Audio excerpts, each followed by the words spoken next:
오늘 말씀 누가복음 5장 27절에서 32절 말씀 보겠습니다. 그 후에 예수께서 나가사 레위라 하는 세리가 세관에 앉아 있는 것을 보시고 나를 따르라 하시니 그가 모든 것을 버리고 일어나 따르니라. 레위가 예수를 위하여 자기 집에서 큰 잔치를 하니 세리와 다른 사람이 많이 함께 앉아 있는지라. 바리새인과 그들의 서기관들이 그 제자들을 비방하여 이르되 너희가 어찌하여 세리와 죄인과 함께 먹고 마시느냐? 예수께서 대답하여 이르시되 건강한 자에게는 의사가 쓸데없고 병든 자에게라야 쓸데있나니 내가 의인을 부르러 온 것이 아니요 죄인을 불러 회개시키러 왔노라. 저번 주에는 예수님께서 자라나셨던 나사렛이라는 마을에서 사람들에게 배척당하시고 의심당하시는 것을 보았습니다. 예수님께서 은혜로운 말씀을 전하셨고 또 그분이 이사야서에서 예언된 메시아가 되신다는 것을 사역을 시작하시면서 선포하셨지만 그 마을 사람들은 예수님의 외모, 배경, 출신 이런 것들로 판단하고 무시하며 믿지 않았습니다. 예수님께서는 사람들의 믿음 없는 것을 지적하셨고 그러한 지적과 책망을 들었던 사람들은 마음의 찔림을 받았습니다. 하지만 회개하거나 돌이키지 않고 오히려 예수님을 낭떠러지에서 밀쳐 죽이려고 했습니다. 예수님은 아직 죽으실 때가 되지 않았고 또 십자가 위에서 죽으셔야 했기 때문에 그 자리를 기적적으로 빠져나오시게 됩니다. 그 사건을 통해서 그리스도의 사명을 생각해 보았습니다.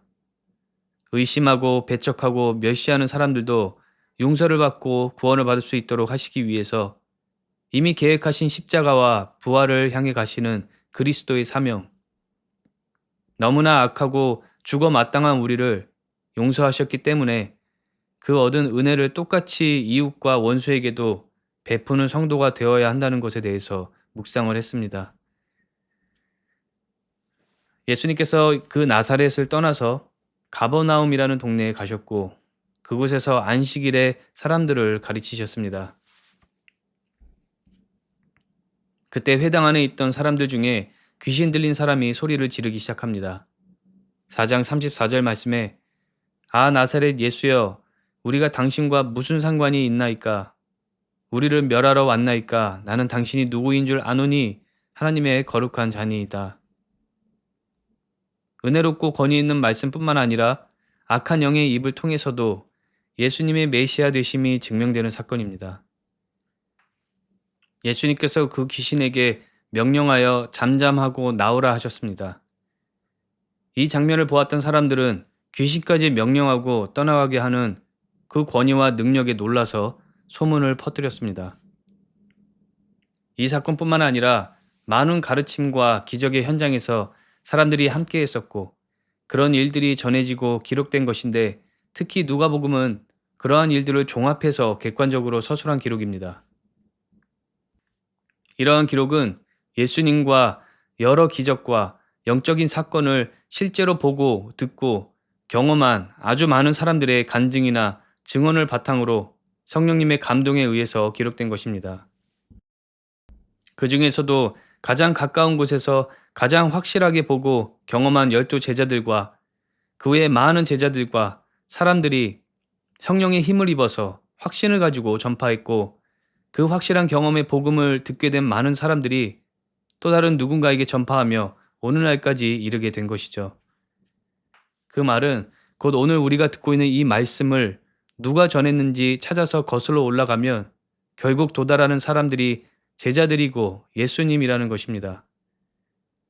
그렇다면 이 복음은 어느 날 어디에서 갑자기 나타난 것이 아니라 예수님께서 전하신 복음이 한 번도 끊이지 않고 우리에게까지 전해지게 된 것입니다. 복음의 정통성과 생생함을 생각해 보는 것입니다. 종교개혁을 거치면서 다시 성경으로 돌아가는 사건까지 포함해서 우리가 읽고 듣고 묵상하는 복음은 예수님께서 제자들을 통해서 세우신 초대교회의 그 복음 전파로부터 정통성을 가지고 여기까지 온 생생한 복음입니다. 예수 그리스도의 말씀과 기적과 능력과 권위를 목격했던 그 사람들이 생생한 간증과 증언, 성령님의 감화 감동과 승인하심을 받고 그대로 전달되어지는 것입니다. 그러므로 성도는 말씀을 읽고 들을 때 마치 내가 현장에서 보고 듣는 것 같이 읽어야 합니다. 나에게 직접 말씀하심 같이 받아들이고 반응해야 합니다. 귀신을 쫓으신 후에 예수님께서 회당을 나가셔서 시몬의 집에 들어가셨습니다. 여기서 시몬은 베드로입니다. 베드로가 공식적으로 제자가 되기 전에 일어난 일이죠.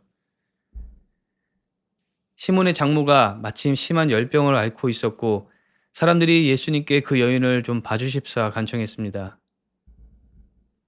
예수님께서 가까이 다가가셔서 그 열병을 꾸짖으셨는데 일어나서 손님을 대접할 수 있을 정도로 완전히 나음을 받았습니다. 사람들이 더 많은 병자들을 데리고 왔고 예수님은 일일이 손을 얹으시면서 고치셨습니다. 이 세상에 존재하는 질병은 죄로 인한 결과입니다. 개인이 죄를 지었을 때 병을 얻게 된다는 그러한 차원보다도 아담이 죄를 지음으로써 저주와 파괴와 죽음이 이 땅 가운데 들어오게 된 바로 그 결과를 말합니다. 물론 죄의 결과 중 가장 무서운 것은 하나님과의 단절, 영적인 죽음이고 그 외에도 창조 세계에 많은 변화와 저주가 임했는데 그 중에 하나가 바로 육체의 질병인 것입니다. 하나님께서 최초에 세상을 창조하셨을 때는 당연히 질병을 만드시지 않으셨습니다. 그러나 아담이 죄를 짓고 에덴 동산에서 쫓겨나면서부터 질병과 고통과 슬픔과 같은 것들이 생기게 됩니다. 질서가 파괴되었기 때문이죠. 창세기 3장 17절 18절에서는 아담이 죄를 지었기 때문에 이 땅이 저주를 받았고 그래서 가시덤불과 엉겅퀴를 낼 것이라고 말씀하십니다. 일을 해야만 먹을 것을 얻을 수 있고 또 농사하는 일이 어려울 것이라는 뜻을 말하기도 하지만 더 넓은 범위에서 이 땅에 임한 모든 종류의 저주를 말하고 있습니다. 죄 때문에 창조 본연의 모습과 질서가 파괴되는 저주, 하나님께서 의도하지 않으신 잘못된 세상의 모습을 말합니다. 그렇다면 예수님께서 이 땅에 오셔서 질병을 치유하신 것은 육체의 불편함을 해소해 주시는 것 그 이상의 사건입니다. 치유는 곧 회복을 전하시는 것입니다. 이 땅에 오셔서 선포하신 하나님 나라에는 회복이 있습니다. 용서와 구원, 창조의 질서, 통치, 관계, 공동체, 이러한 영역에 회복이 있고 질병을 고치시는 것도 이러한 회복의 한 부분입니다. 하나님의 나라를 선포하시고 복음을 전하실 때 질병을 치유하셨던 것은 곧 그 회복을 경험하는 것과 같습니다.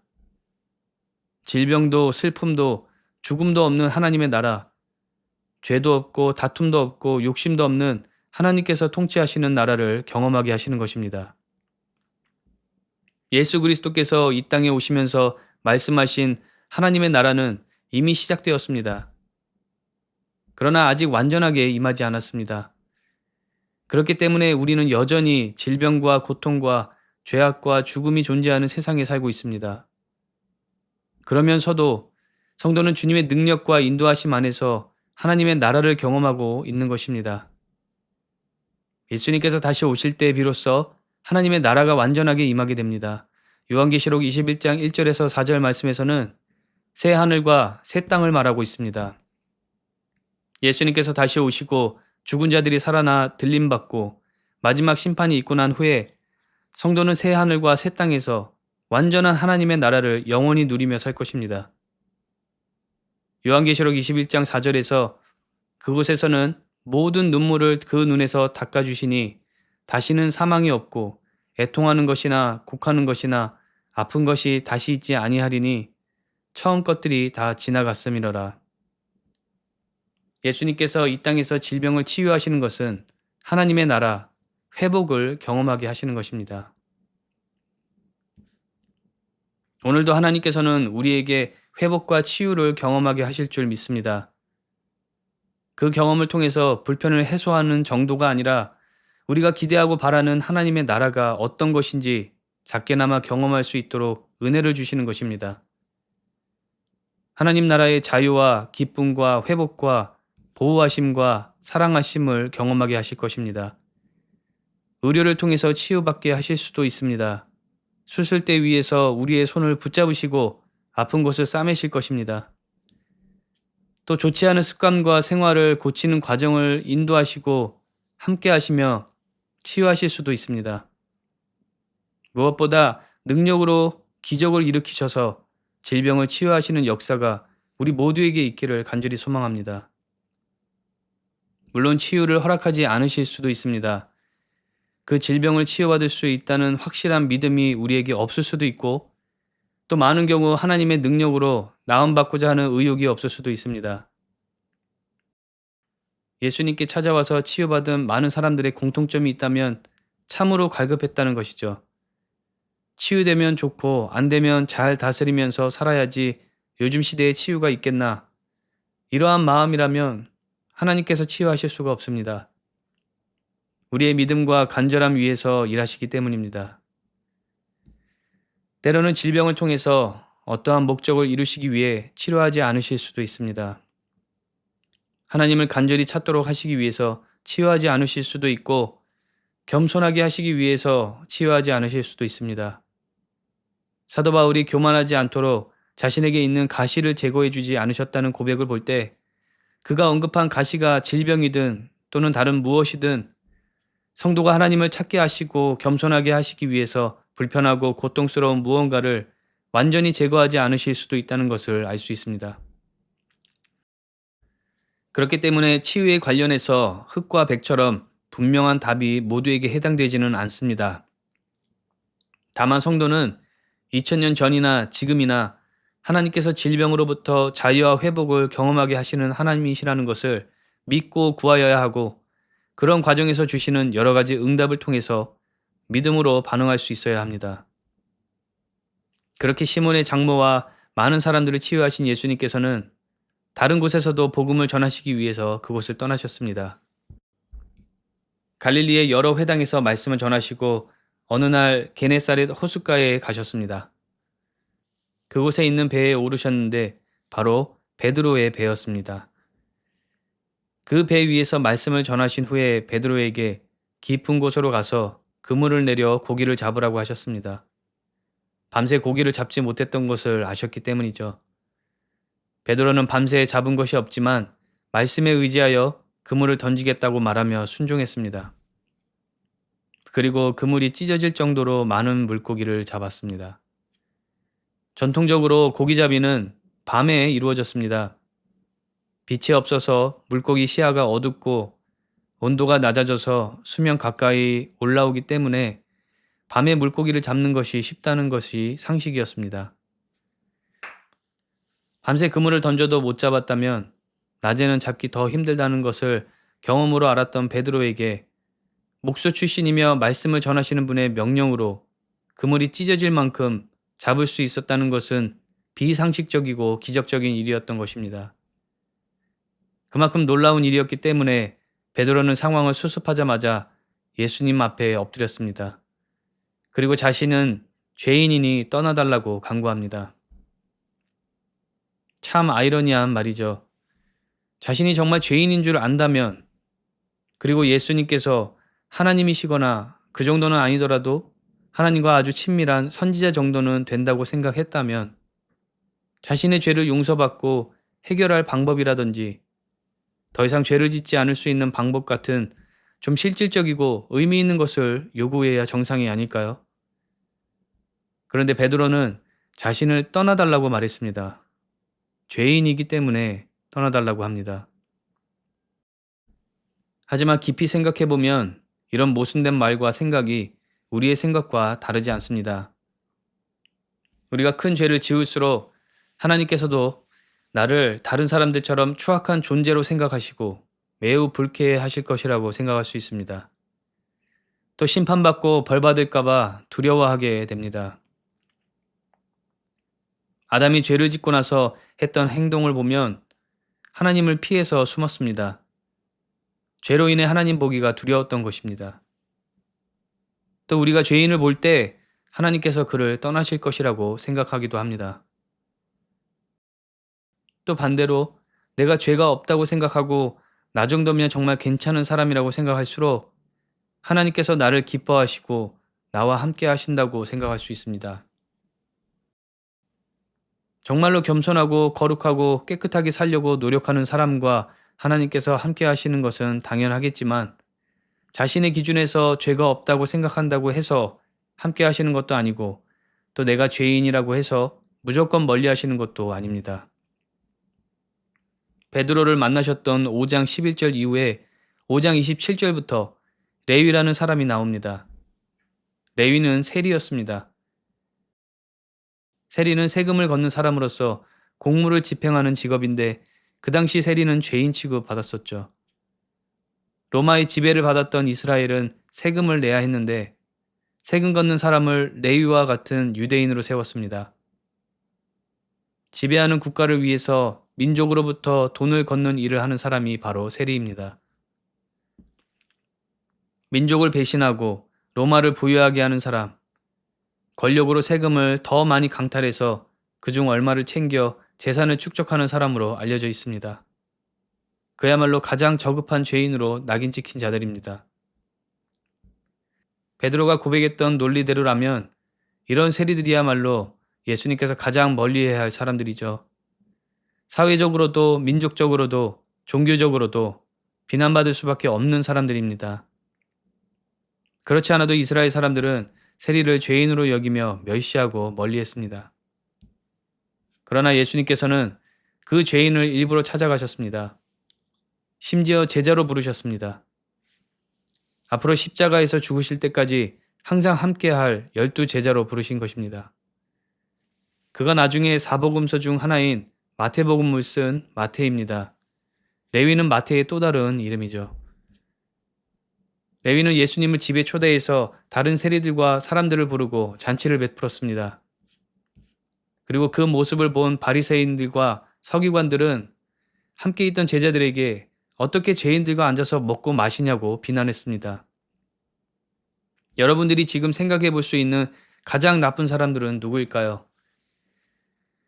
감옥을 다녀올 만한 죄를 지은 사람일 수도 있고, 마약이나 도박에 중독된 사람일 수도 있고, 윤락업소 종사자들, 성범죄자들, 내가 반대하는 정치인이나 북한, 중국 공산당일 수도 있습니다.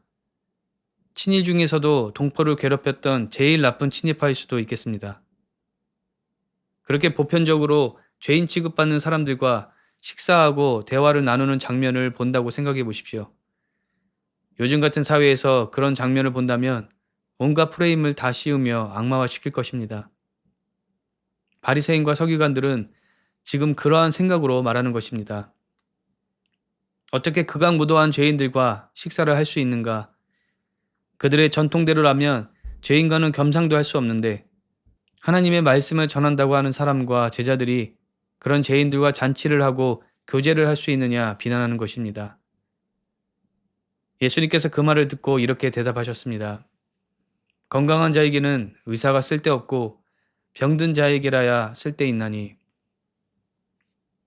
죄인들과 상종해서는 안 되는 것이 아니라 죄인이기 때문에 그 죄를 뉘우치고 회개하고 돌아서게 하기 위해서 함께해야 한다는 것을 말씀하십니다. 죄가 있기 때문에 은혜가 필요하다는 것을 말씀하십니다. 이러한 대답은 앞서 본 베드로의 논리에도 답변하시는 것입니다. 자신은 죄인이니까 떠나달라고 말한 베드로에게 너가 죄로 병든 자가 맞다면 그 병을 치료할 의사가 필요하고 내가 너에게 필요한 그 의사가 맞다라고 대답하시는 것입니다. 또한 바리새인들이라고 해서 그리스도가 필요하지 않은 것이 아닙니다. 그들이 아무리 종교적이고 철저한 율법주의자들이라고 할지라도 하나님 앞에서는 모두 똑같은 죄인입니다. 하나님의 용서와 은혜가 필요하지 않은 사람은 없기 때문에 바리새인들도 세리와 같이 예수님의 은혜가 필요한 자들입니다. 그렇다면 왜 모두 똑같은 죄인인데 바리새인들과 종교인들에게만 유독 책망을 많이 하셨을까요? 성경을 보면 예수님께서는 많은 죄인들을 찾아가시고 함께 하시고 용서하셨는데 왜 특히 바리새인들과 같은 사람들의 잘못은 그렇게 강하게 비판하시고 책망하셨을까요? 그것은 바로 그들 스스로가 의사가 필요 없는 건강한 사람이라고 주장하기 때문입니다. 그러면서 많은 사람들도 잘못된 길로 인도했기 때문입니다.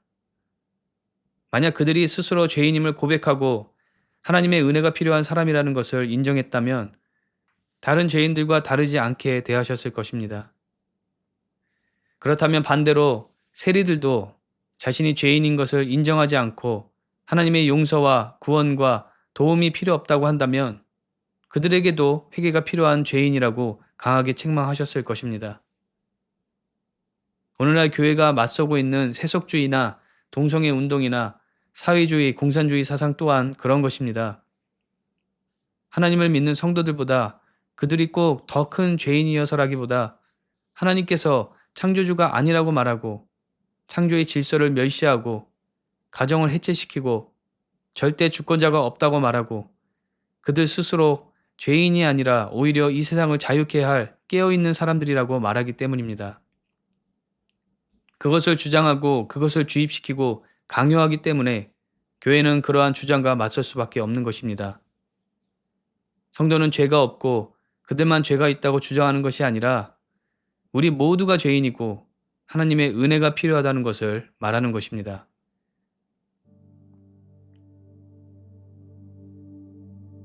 부활의 사건으로 가는 여정 속에서 예수님은 베드로와 마태를 제자로 부르셨습니다. 베드로는 예수님 앞에 엎드려 스스로 죄인이라고 고백했던 사람이고 마태는 이미 사회적으로 죄인 취급받았던 사람입니다. 이런 장면을 보면 예수님께서 특히 죄인되고 부족한 사람들만 제자들로 부르신 것처럼 보이지만 사실 그 어떤 사람을 제자로 부르셨다고 해도 죄인을 부르셨을 수밖에 없습니다. 사람은 모두가 죄인이기 때문입니다. 신앙이 성숙해지는 것은 내가 본래 죄인인 것을 확실히 깨닫는 것입니다. 은혜 없이는 살 수 없다는 것을 철저하게 알게 되는 것입니다. 나는 어떤 정치인과 같지 않고 어떤 전과자와 같지 않고 어떤 동성애자와 다르기 때문에 또 윤리적으로 도덕적으로 질타받을 만한 일을 하지 않았기 때문에 스스로 죄인이 아닌 줄로 착각한다면 결국 죄가 훤히 드러난 사람들을 비난하고 욕하고 멸시하고 수군거리는 삶을 살게 될 것입니다. 더 나아가서 하나님의 은혜를 입으로만 말하고 진심으로 구하며 살지는 않게 될 것입니다. 일상에서도 또 예배의 자리에서도 형식적이기만 하고 낮은 마음으로 하나님의 은혜를 구하지는 못하는 것입니다. 사람은 참으로 부족합니다. 자신이 죄인인 줄 알아서 하나님을 피하려고 하고 또 죄인인 줄 몰라서 하나님의 은혜가 필요 없다고 하기도 합니다. 그런 우리를 찾아오셔서 자신의 죄가 많음을 인정하는 사람에게도 또 도무지 죄가 없다고 말하는 사람에게도 하나님의 은혜가 필요하다고 말씀하십니다. 회개하고 돌이키라고 하십니다. 그 은혜를 주시기 위해서 예수님은 이 땅에 오셔서 죄인들과 함께 하시며 부활의 사건을 향해 걸어가십니다. 부활주의를 향해 가는 이 시간에 우리 모두는 죄인이고 하나님의 은혜가 절대로 필요한 존재라는 것을 더욱 깊이 묵상하는 시간 되시기를 바랍니다. 죄인된 것과 은혜를 입었다는 그 진리는 한 번 알면 끝나는 것이 아니라 매일 발견하고 묵상해야만 우리 안에서 겸손과 감사와 찬양과 사랑과 용서와 복음 전도가 일어날 수 있게 되는 것입니다. 한 주를 시작하시면서 오늘 나눈 말씀처럼 예수 그리스도와 제자들로부터 시작해서 그대로 내려오는 말씀을 현장에서 듣는 것과 같이 생생하게 묵상하고 반응하는 시간 갖기를 바라고 육체와 마음의 질병을 치유하심 속에서 하나님의 나라의 회복을 경험하시기 바라고 또 우리 모두는 죄인이고 하나님의 은혜가 필요하다는 것을 더 깊이 발견하고 묵상하는 한 주 되시기를 주님의 이름으로 축원합니다. 기도하시겠습니다. 하나님 아버지, 우리 모두는 하나님의 은혜가 필요한 죄인입니다. 겸손하고 낮은 마음으로 내가 죄인임을 알게 될 때 그 구원의 은혜가 나를 위한 은혜라는 것을 기억하게 될 줄 믿습니다. 항상 하나님의 은혜를 감사하고 다른 사람들에게도 그 은혜를 전하고 베풀 수 있는 성도들 되게 하여 주시옵소서. 예수님의 이름으로 기도했습니다. 아멘.